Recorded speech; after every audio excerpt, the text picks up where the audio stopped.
My name is Bailey. I'm a recruiter here at Beta Company, and welcome to Beta Company's resume writing and interview training. I thought I'd give you guys some good tips for the next step in the process of writing your resume and conducting an interview.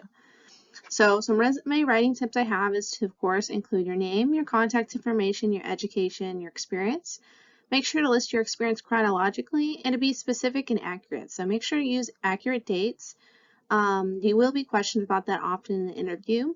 When using words to describe your impact in your last positions, you want to use power verbs. So examples of that are implemented, accelerated, empowered, things like that.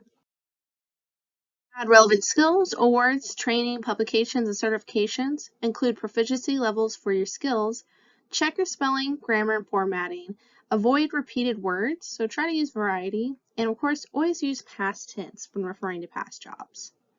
Also, I want to add in there that typically you don't refer to the subject, so you don't say, I did this, you just go straight to the verb.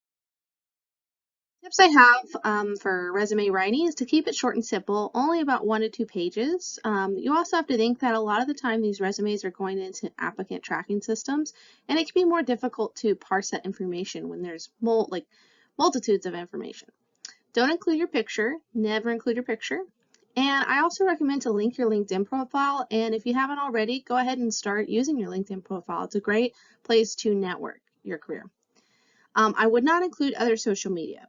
And of course, keep it professional. A tip I have is to have a whole new email just for job applications. So typically just your first or last name. No inappropriate emails, please. Tips that I have, so say you're doing an in-person interview, you want to plan your travel, arrive early, dress professionally, and I also recommend to make eye contact with the interviewer. Of course, this goes for both the in-person and virtual interviews, but you want to research interviewers, confirm attire, prepare to take notes, greet everyone, and of course have confident body language. For virtual interviews, you want to limit your distractions, download whatever software is necessary, check the device, the sound, and the camera, and if it's virtual, of course, we all know that we can't see maybe below your chest, but I would appear presentable as you can. Okay, I'm going to give an example of something that you might be asked in an interview. You might be asked to tell you about a time where you completed a problem with little direction.